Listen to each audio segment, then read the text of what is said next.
Welcome back to Booster Therapy, your cure for that pack cracking addiction. We have something different today, something new.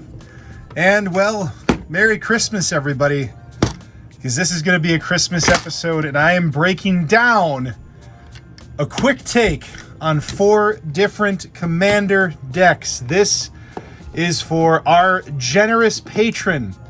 Our patron Harley said, hey Brett, I want to do something special for me and my 3 boys. I want a Commanding Presence episode where you take and break down 4 Commander decks, 1 for each of us. So that's what we did. He gave me a little bit of that idea of what him and his boys like to play, what they're looking for, the kind of play groups they're in, and from there is Brett, have a little bit of freedom, have a little bit of fun.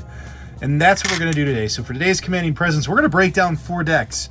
We're going to do quick takes. You're going to see all of the cards, but we're not going to necessarily talk about all the cards. We're going to focus on the main themes of these. Part of the fun here is for Harley and his boys to get to play the decks, unlock it, unwrap it a little bit, and have the fun that they're meant to have with it by figuring out how it works and the puzzle that these decks are. But we will talk about the combos, the punches, all of the best pieces. So we're going to start with deck number 1.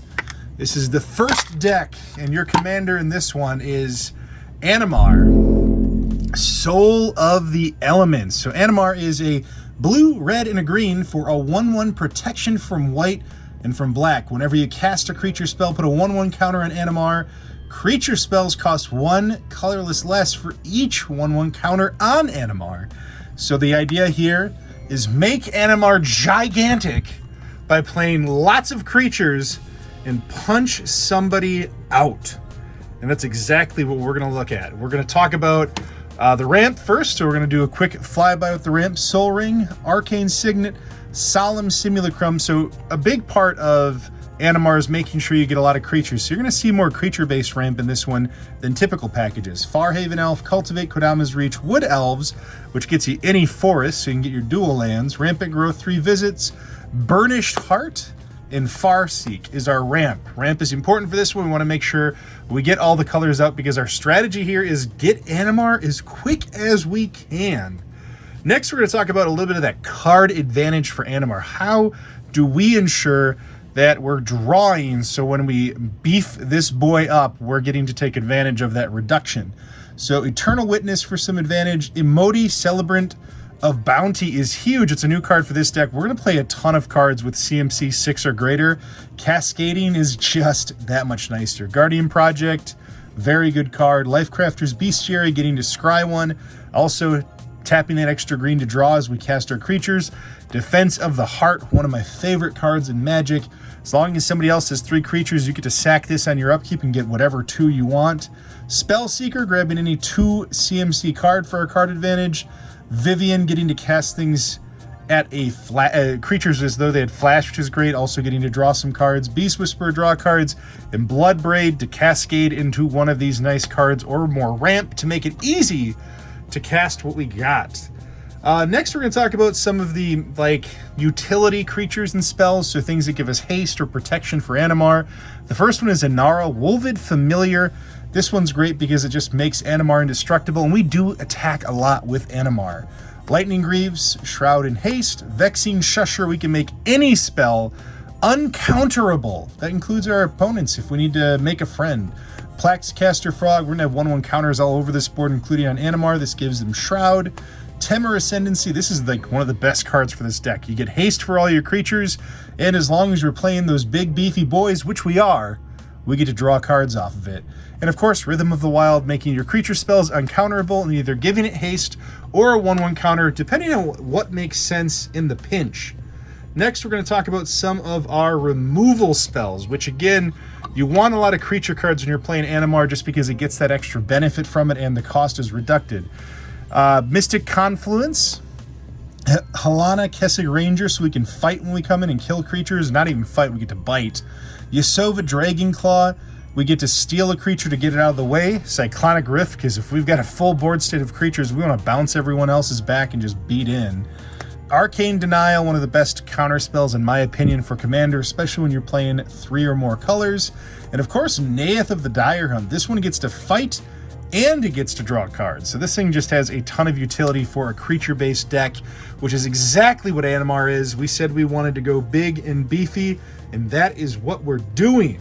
Next, we're going to talk about some of our just fun creatures that we're going to get to hopefully cheat out for a low CMC. First one is Loyal Guardian. It's just nice to get the 1/1 counters across the board. One, it reduces creatures, so it's kind of like ramping with Animar, but also just making everything else we have a little bit harder to deal with.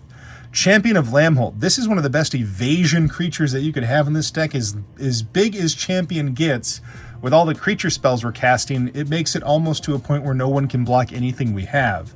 Spark Double, you get to Spark Double Animar, double down on the fun. Clonian Hydra, doubling all the 1/1 counters that are out here. Morog, getting additional combat steps with Landfall. The Maelstrom Wanderer. You're also going to notice that in all of these decks, I did include some fun foily cards, showcase cards. It's part of the fun, you guys. It's Christmas. Hopefully Harley and the boys enjoy the extra value in the decks, because I had a lot of fun putting that together. Avenger of Zendikar, a Goreclaw, a little bit of ramp and the trample mechanic. Vigor, because everything gets bigger with Vigor, and most importantly, it makes it impossible to kill us when we're attacking you. Gulta, Primal Hunger, this thing just ends up being real cheap, real fast. And a 12/12 trample is always good no matter what you're playing. Dragonlord of Tarkar, so we can start taking down some of those other threats on the board. And Progenitor Mimic, so if one Dragonlord or Tarkar is not enough, we can just every turn make another one and let it die to the legendary rule, but get the trigger. You get what I mean. So another big part of Animar. Animar makes things cost 1 generic less, right? So we get to reduce it by 1. Colorless mana, so that means colorless creatures are more fun, Brett? Yes, yes they are. Merry Christmas. We're going to play a lot of Eldrazi and other big, beefy, colorless guys. It That Betrays, it's a massive, massive Eldrazi. Maelstrom Colossus, I mean, there are going to be times where this is a free spell that you get to cascade and get a 7/7 on, and whatever else comes that's less than 8 or less CMC. Platinum Angel, Duplicant, it's also that removal as a creature.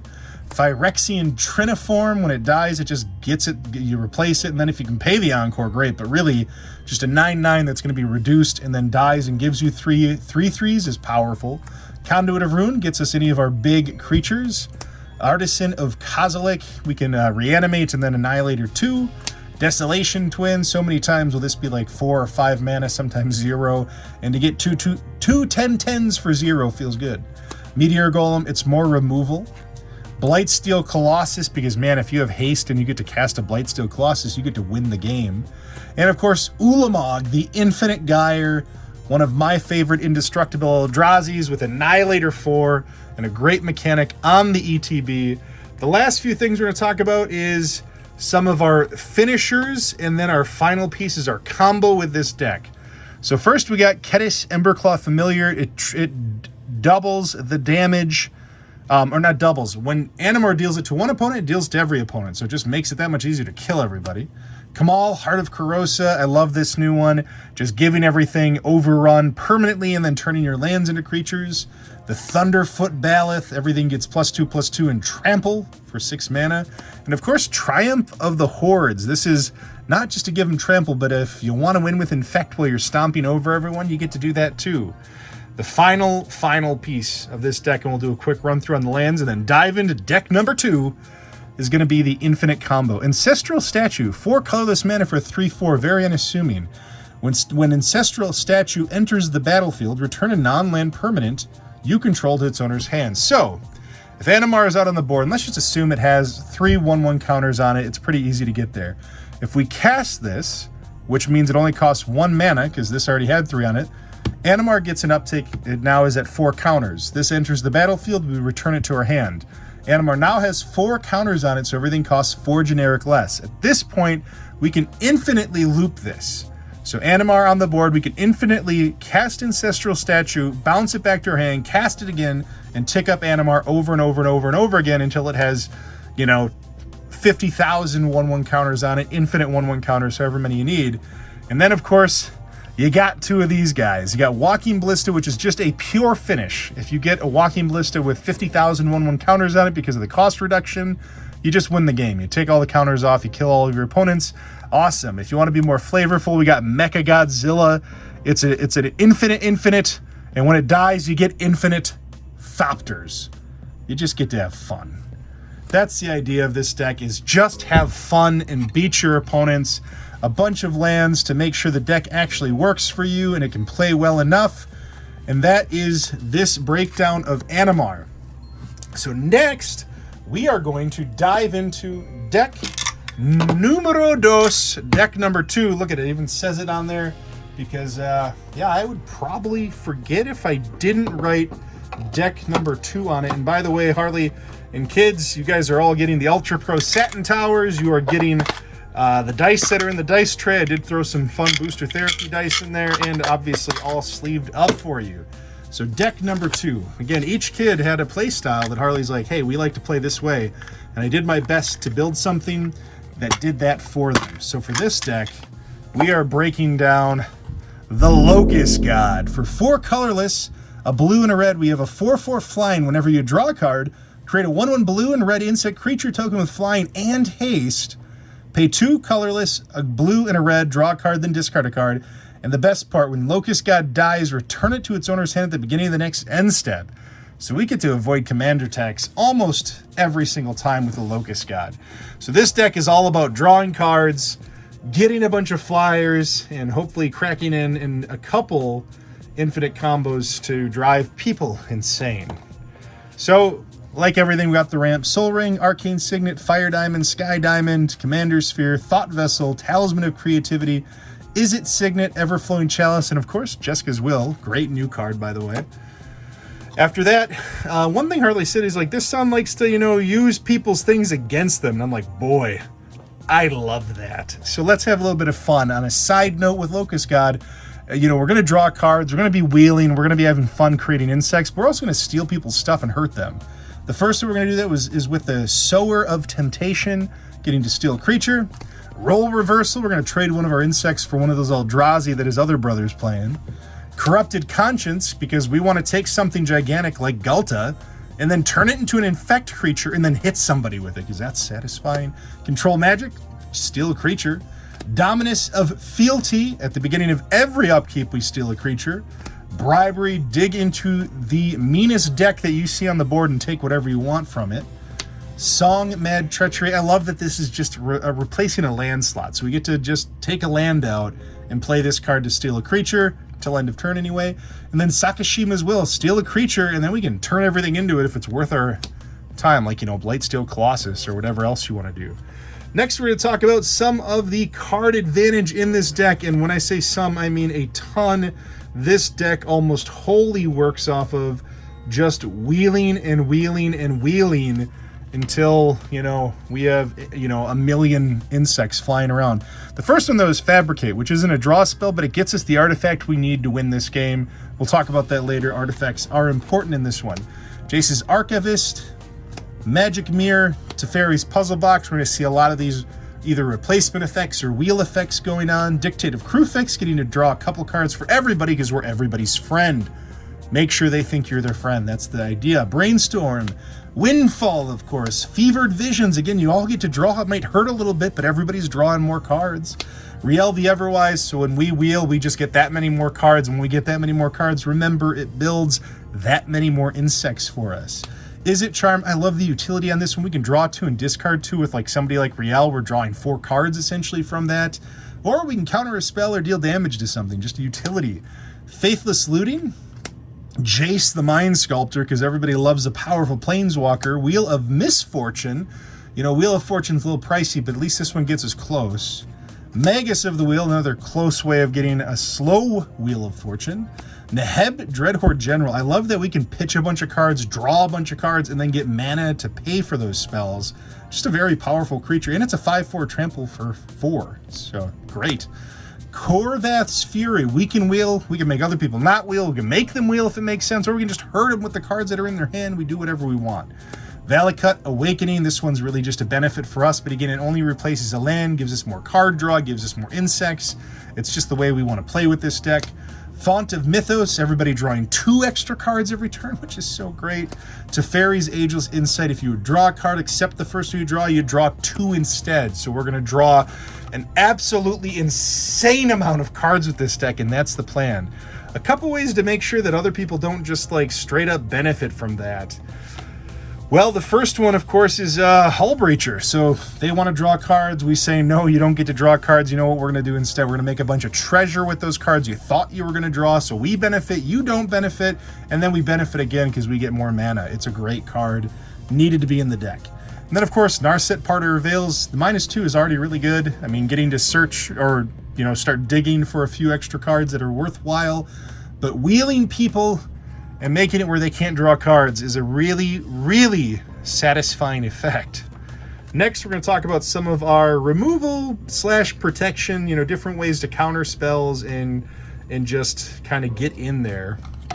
The first one is, of course, Lightning Greaves.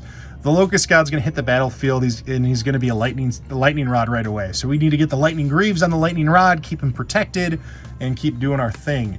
Mystic Confluence, just a super counter spell with a lot of utility. Narset's Reversal, turning something good against them that they thought they were going to hurt us with. Disallow to counter a spell or any sort of triggered or activated ability. I love that extra utility. It comes into play so much with Commander. Just a traditional counter spell because it's great. Arcane Denial because it's also great, and we get card draw off of it, and that's a good thing for us. Jawari Disruption, again, it just replaces a land to get a hopeful another counter effect for somebody that was greedy with their mana. Blasphemous Act, if the things get out of control and we can't pull ahead, this way we can wipe the entire board and start over again. And then, of course, a beautiful promo, Cryptic Command, all foiled out with a ton of utility. Most importantly, tapping down all of your opponent's creatures and then, you know, breaking in and winning the game. Next, we're going to talk about just a handful of ways that we get the extra utility and hopefully get the win. So there's different ways that we're pinging people down, different ways that we're getting extra turns. It's just kind of that extra value cards that go along with Locust God. The first one is Expropriate. Oftentimes, if you can resolve an Expropriate, you're almost always going to win the game. By the time you can cast it, you've usually built a strong enough board state that even 1 extra turn is enough to win. If you get any more than that, you're absolutely winning. And if you don't get more than that, you're at least stealing a bunch of permanents when we like to steal things. Isn't that right? Spark Double, doubling down on the Locust God or anything else that is just relevant. Morog, Fury of Okum, getting the extra combat steps. Have you ever gotten to cast a coat of arms with like a dozen 1/1 insects? It feels really good because they all become 12/12s and it's a problem. Niv Mizzet Perun, Niv Mizzet Firemind, just doubling down on the damage being dealt. Impact Tremors, we're going to have a ton of creatures entering the battlefield. This just is that great payoff. 1,000-Year Storm, we love doubling our spells. We're going to cast a lot. Shark Typhoon for more tokens. Perforos, God of the Forge, because we're creating so many tokens, we want to just whittle people down.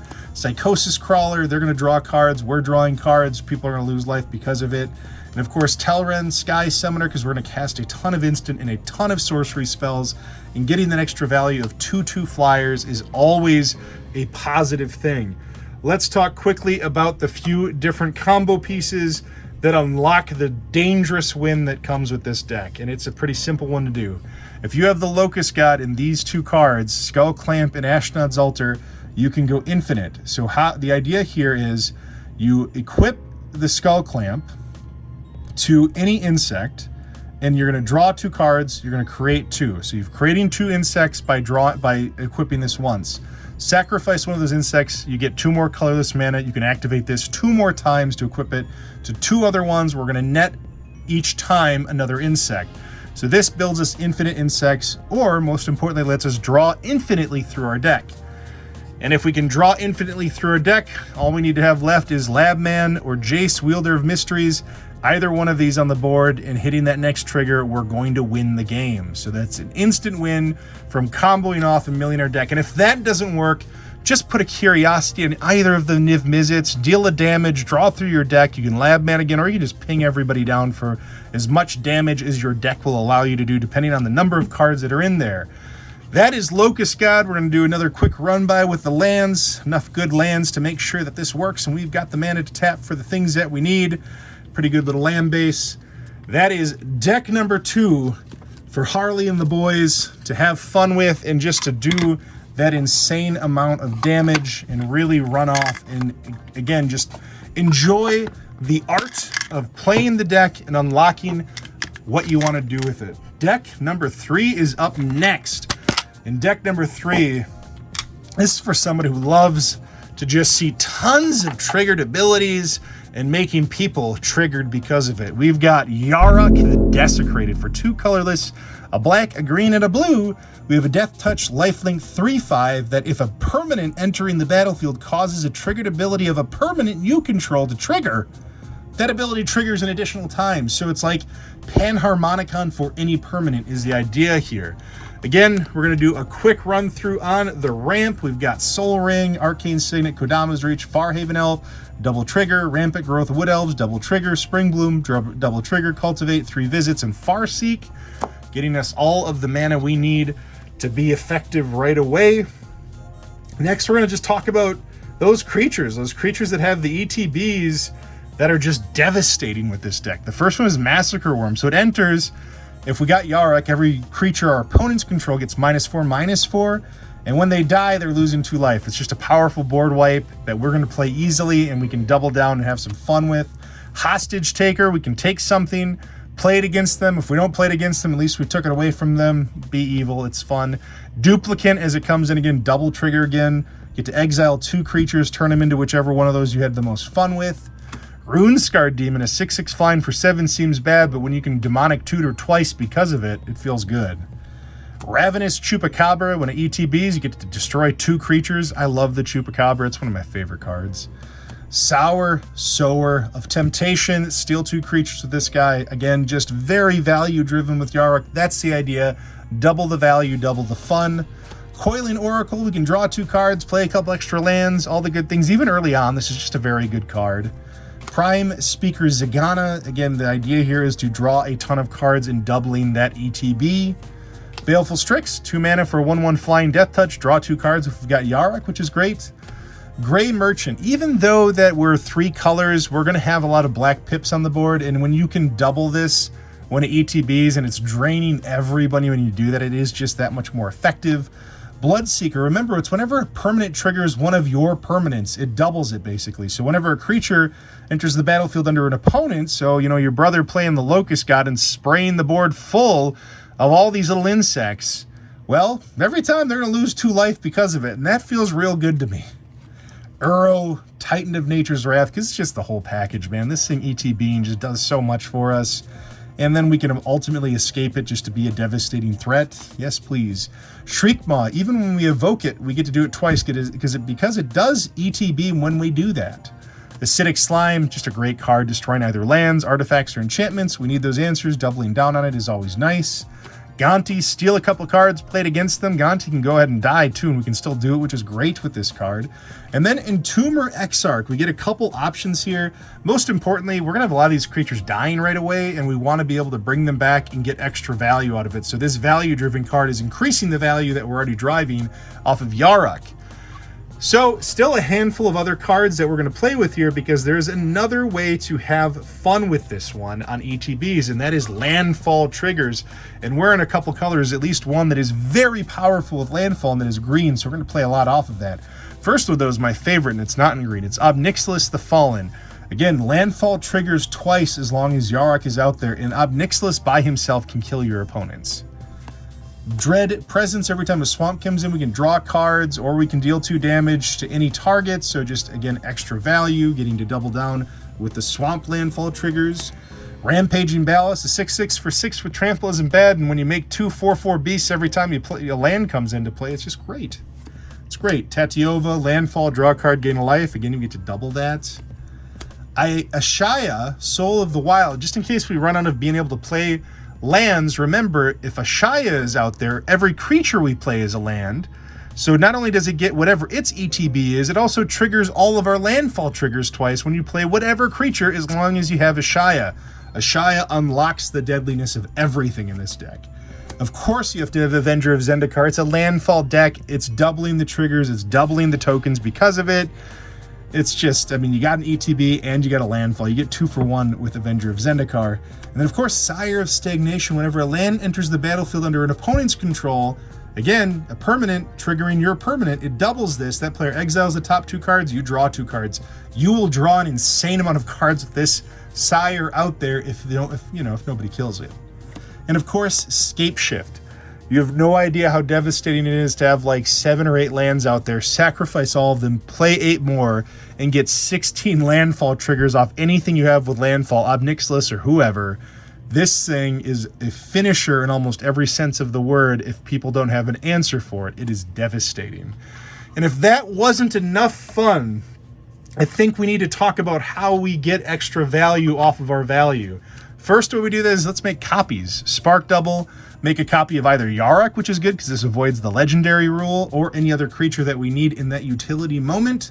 Stunt double, I love this one because it has flash. So this one can kind of sneak in on somebody, gives us that quick answer on a Ravenous Chupacabra or whatever else makes sense to destroy something or get that extra value in a pinch.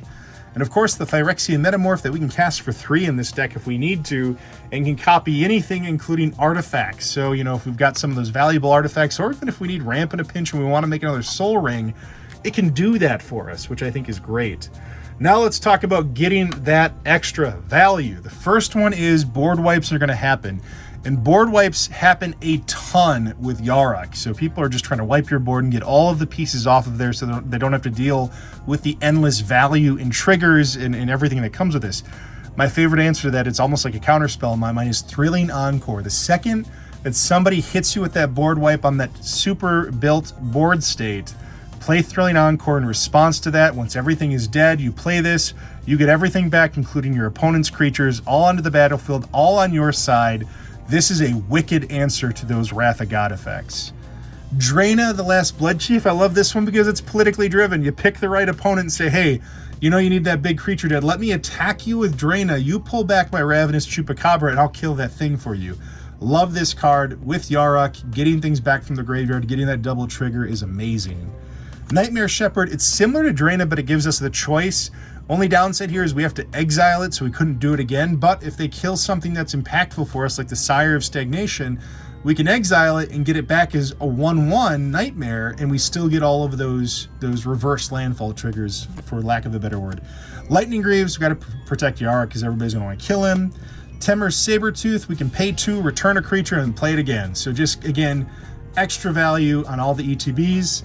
Thassa Deep Dwelling, this means at the end of every single turn, we flicker one of our awesome creatures and get that double trigger again. And if we don't want to double that trigger, then we double that double trigger. So Panharmonicon, for all of our creatures and artifacts in this case, when they ETB, we get to double that. So you're doubling with Yarok, doubling with this, you're getting an insane amount of value, and then you flicker it with Thassa, and everybody goes home and cries.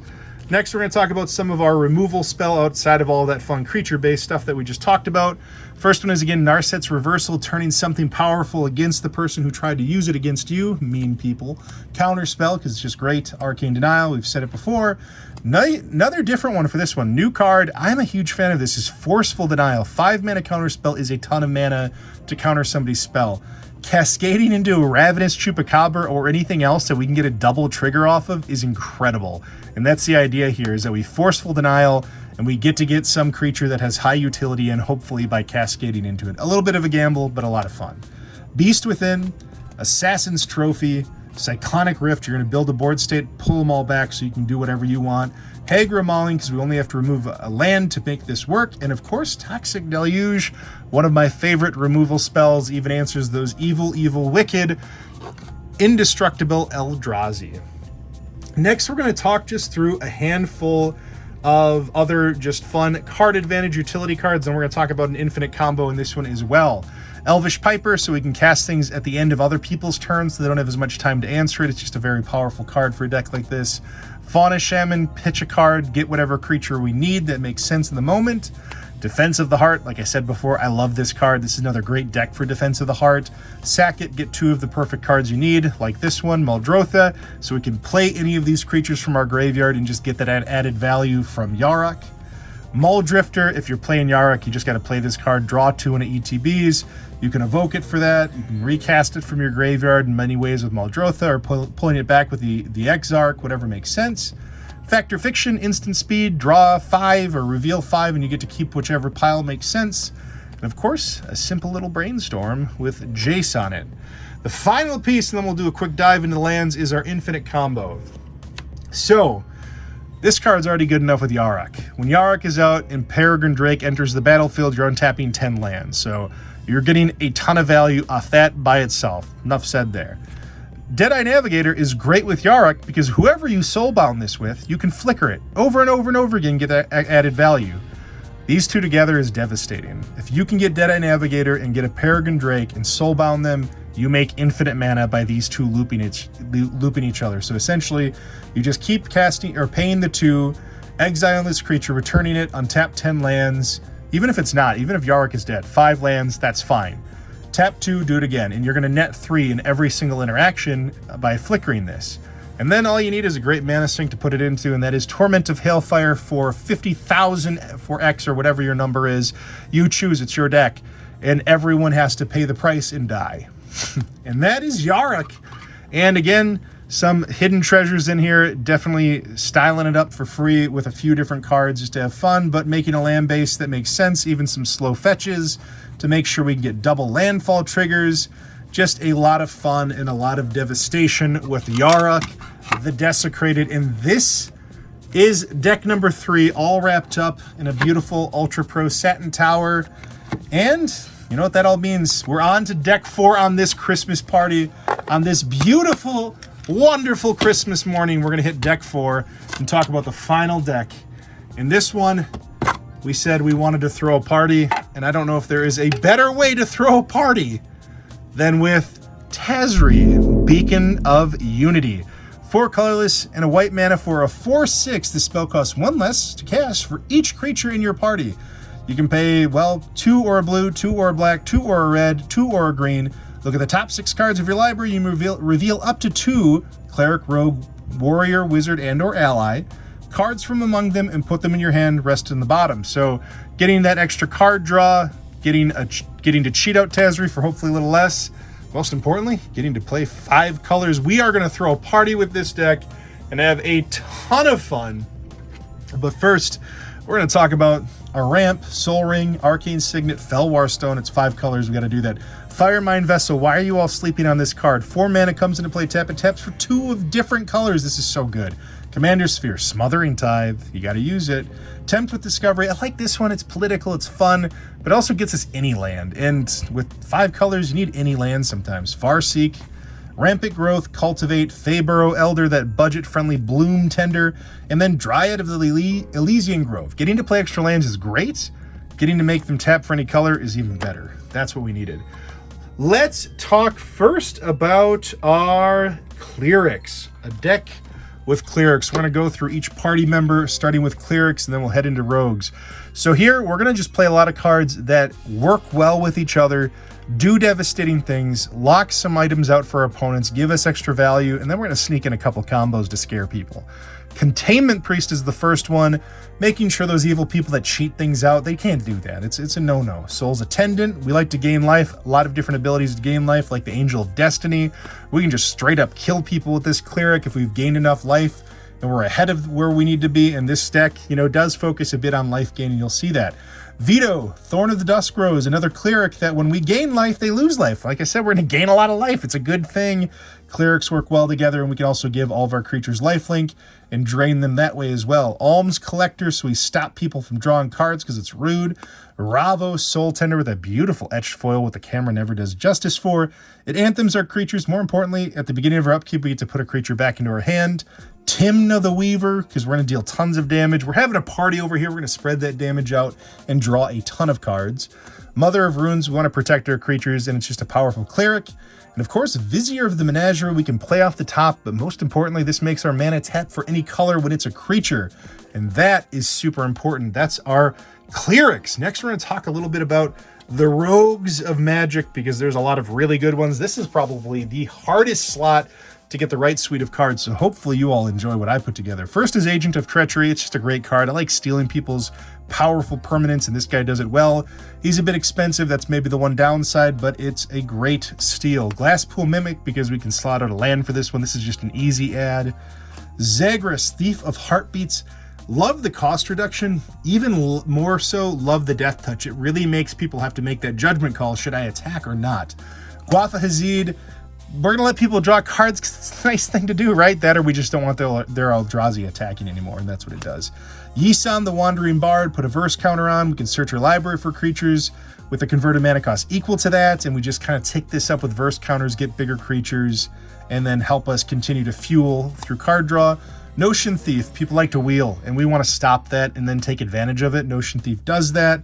Brazen Borrower, I love Petty Theft as an ability on this one. It is undervalued, bouncing stuff back. People put a lot into a turn, and this can totally disrupt that game plan, and I think that's one of the best things about the card. Thieving Skydiver, so we can steal Soul Rings and other things. Nimble Trap Finder, because it gets unblockable every time we play one of our party members, and eventually we're going to be drawing cards off combat damage, and that is huge with any deck. And of course, Opposition Agent, because, you know, if they're going to search for things, they're going to be like, nah, you can't do that, but I'll search for you, and I'll take that thing too, because it's real nice. Especially with fetch lands. Boy, is that vicious with fetch lands. So we've talked about clerics, we've talked about rogues, we've got to talk about the warriors. There's just a few of them in this deck, and they are powerful. First one is Champion of Lamholt. Playing a ton of creatures. I've said this before, as this guy gets bigger, it gets impossible to block us. That is a way to win. We are a combat-focused deck, and if we can get to a place where we are unblockable, we are going to win the game. Hamza, Guardian of Erishin. Again, this one costs one less for the 1/1 counters. We have other ways to build 1/1 counters throughout all of the cards here, and we'll talk about that a little bit through life gain and other things. And then creature spells cost one less for each 1/1 counter on it. It's just a powerful elephant warrior with a deck that has a lot of 1/1 counters. Najeela the Blade Blossom. This card is devastating, and we're going to put it aside here because we got to talk about her later. Brutal Horde Chief. I love this one because creatures your opponents control this turn, if able, block, and you're going to choose how they block. Love the combat trick, I suppose, that you get here and the control you get during combat. Winona, join our forces. We have an even split of humans and non-humans. This thing is going to go trigger crazy, and we're going to get to dump a lot of humans, valuable humans, into play because of it. And of course, Miri, Weatherlight Duelist, this thing shuts off people's ability to attack into you, especially for those trying to go wide. It makes them hesitate what they could even do because they're only going to get to do it with one. All right, clerics, rogues, warriors. Finally, we need to talk about our wizards with this deck. So, the first wizard is one that gives us extra value from the instants and sorceries in our graveyard, and that's going to be Cast a Dissident Mage, a 3/4 flying for 4 that lets us cast those out of our graveyard. Linvala, we assemble the full party. We get to detain creatures. It's just kind of rude. Vizkopa Guildmage. This is a weird one, but it'll make sense later. Target creature gains lifelink, and whenever we can activate whenever you gain life, each opponent loses that much life. That's the key to this card. Glen Elendra Archmage. It's a wizard that lets us counter non-creature spells with Persist. It's just so good, especially as you're putting 1/1 counters on things. You'll get to endlessly recycle this card. Another Sower of Temptation. It's a wizard. Go figure, and it steals the deadliest threat on the board.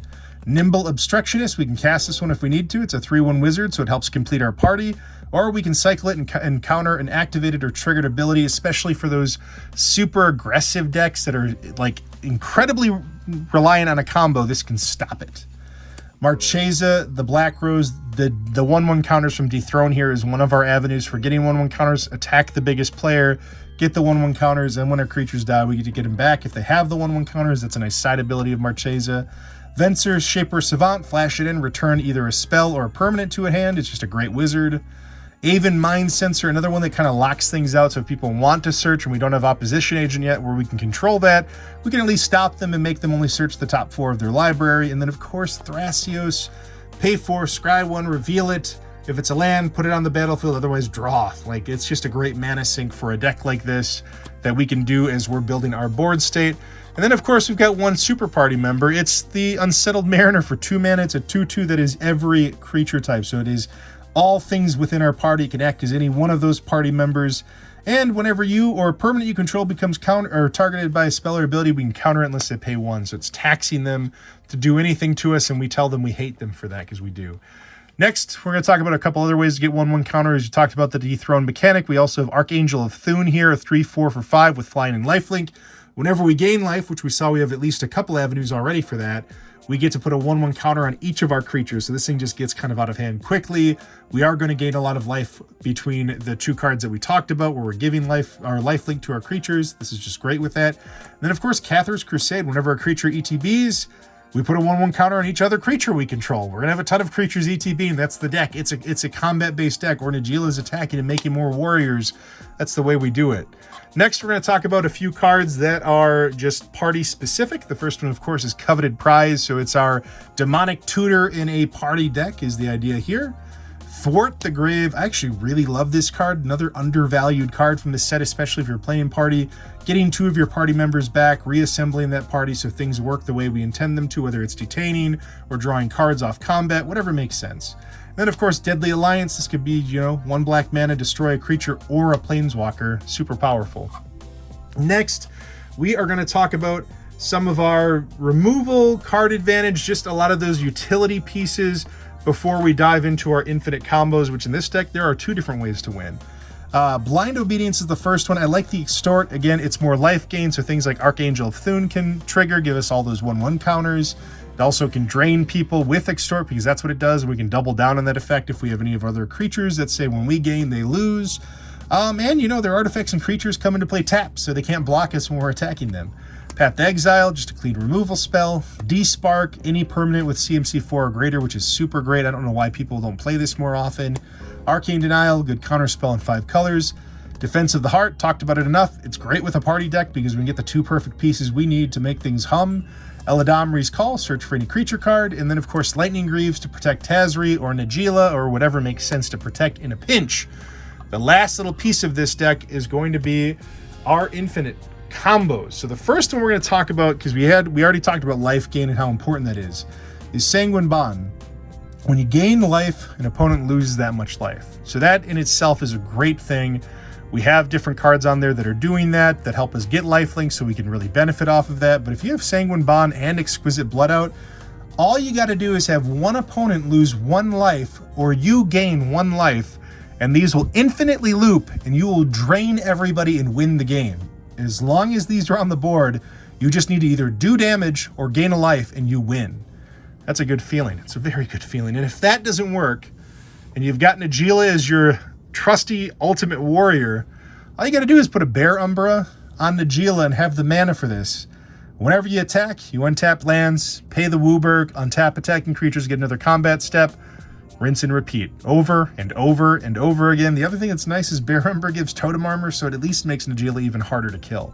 So that is Tazri. That's the party we're having. If we can't win through combat, we'll go infinite with combat. If we can't win with that, we're just going to Sanguine Bond. Exquisite Bond, is that how I would say it? If I combine the 2, you combo those cards and win. And of course, a handful of lands. The nice thing, we get all the thriving ones, which are like perfect fixing for 5 color, and a bunch of other lands that we can find. That is Tazri, Beacon of Unity, and the party deck. That was it. That's deck number 4 on this beautiful, wonderful Christmas morning. I hope Harley and the boys enjoy this. I had an absolute blast building this. Right now, Harley's got the box of these decks sitting under the tree. They're ready to open this up. There's a lot more inside the box. I hope you all enjoy this. Thank you so much for letting me be a part of an incredible moment and an incredible holiday. Thank you for all of you who've stayed for now 45 minutes or so watching this video. I appreciate you. I hope you had a good 2020, as good as we all could. You found time to connect and found those social ways to stay distant, but to stay in love with the people that are around you. Until next time, this is Booster Therapy. You all have a very Merry Christmas, a Happy New Year, and a great rest of the week.